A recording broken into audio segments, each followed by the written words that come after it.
નમસ્કાર, આજના વિડીયોની અંદર આપણે વાત કરવાના છીએ વિધવા સહાય જે બહેનોને મળે છે તેમના માટે એક સરકાર દ્વારા જાહેરાત કરવામાં આવી છે કે વિધવા સહાય યોજનાનો લાભ જે બહેનો લઈ રહી છે તેમને 31 જુલાઈ 2026 સુધીમાં હયાતીની ખરાઈ કરવા માટે અનુરોધ કરવામાં આવે છે। જે બહેનો આ હયાતીની ખરાઈ નહીં કરે તેમને સહાય મળે છે દર મહિને તે બંધ કરી દેવામાં આવશે। તો સમયસર હયાતીની ખરાઈ કરાવવામાં તો આ હયાતીની ખરાઈ સમયસર કરાવો અને પોતાની સહાય છે તે ચાલુ રાખવાની છે। 31 જુલાઈ પછી ખરાઈ ન કરાવનાર લાભાર્થીઓની આ જે સહાય મળે છે વિધવા સહાય તે બંધ કરી દેવામાં આવશે। કઈ રીતે કરી શકો છો તમે તમારા મોબાઈલની અંદર જાતે પણ કરી શકશો।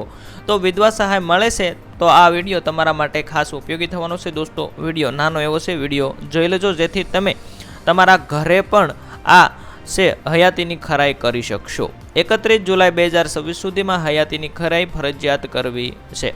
31 જુલાઈ પછી જો તમે હયાતીની ખરાઈ કરશો તો કદાચ તમને સહાય જે મળે છે તે સહાય બંધ થવા પૂરી શક્યતા રહેશે। ચાલુ રાખવા માટે શું કરવું તેની માહિતી મેળવીએ। પહેલાં ગંગા સ્વરૂપા આર્થિક સહાય યોજના વિધવા બહેનોના સન્માન અને સશક્તિકરણ માટે આપવામાં આવતી સહાય છે, જેની અંદર દર મહિને માસિક સહાય ₹1250 જમા પોતાના બેંક ખાતાની અંદર દર મહિને થાય છે। જો આ સહાય તમારે હાલ શરૂ રાખવી હોય તો એક નાની એવી પ્રોસેસ કરવાની છે, માત્ર ને માત્ર 2 મિનિટની પ્રોસેસ છે। તમે જાતે પણ કરી શકો છો, તમારા મોબાઈલની અંદર પંચાયત ઓફિસે પણ કરી શકો છો અને જે તમારી તાલુકા પંચાયત હોય ત્યાં પણ કરી શકો છો। તમારે જાતે કરવું હોય તો શું કરશો, તમારા મોબાઈલની અંદર પ્રથમ તમારે આધાર ફેસ આરડી નામની એપ્લિકેશન ડાઉનલોડ કરવાની છે। અહીંયા તમે નામ જોઈ શકો છો, આટલું તમે પ્લે સ્ટોરની અંદર સર્ચ મળશો એટલે એક તમને આધાર ફેસ આરડી નામની એક એપ્લિકેશન જોવા મળશે, તે પહેલાં ઇન્સ્ટોલ કરી લેવાની છે।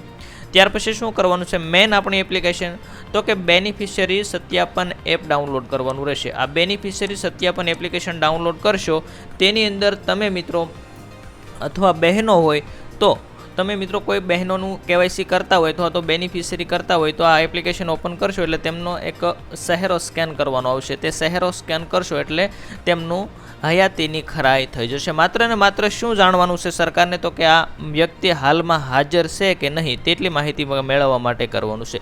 અથવા તમને જાતે ન ફાવે, કોઈ બહેનો પાસે મોબાઈલ ન હોય અથવા તો કોઈ ભાઈઓ પાસે એન્ડ્રોઈડ મોબાઈલ ન હોય તો વીસીએ એટલે કે તમારા ગ્રામ પંચાયતની અંદર એક ઓપરેટર હોય તે ઓપરેટરનો સંપર્ક કરવાનો રહેશે, અથવા મામલાદાર કચેરી, અથવા તો તમે મહિલા અને બાળ વિકાસ વિભાગ હોય તાલુકા પંચાયતની અંદર ત્યાં જઈને તમે આ બેનિફિશિયરી અથવા તો હયાતી છે તેવું તમે ત્યાં કરાવી શકો છો। કોમ્પ્યુટર ઓપરેટરની મદદથી તમારું વેરિફિકેશન કરાવી શકો છો। તો વીસી કેન્દ્ર હોય, મામલતદાર કચેરી હોય ત્યાં જઈ પણ તમે કરાવી શકો છો। ગંગા સ્વરૂપા આર્થિક સહાય યોજનાની હયાતીની ખરાઈ ફરજિયાતપણે તમારે કરાવવાની રહેશે। કયા ડોક્યુમેન્ટની જરૂર પડે તેની પણ વાત કરીએ। તમે એટલે કે તમારી જાતે પણ આ વેરિફિકેશન કરાવી શકો છો।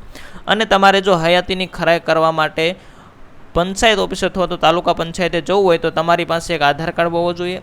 આધાર કાર્ડની ઝેરોક્સની અંદર તમારો મોબાઈલ નંબર લખવાનો છે અને તમારી ઉંમર 50 વર્ષથી ઓછી હોય તો ફરી વખત લગ્ન કર્યા નથી તેવો એક દાખલો પંચાયતમાંથી તમારે લઈને જવાનો રહેશે।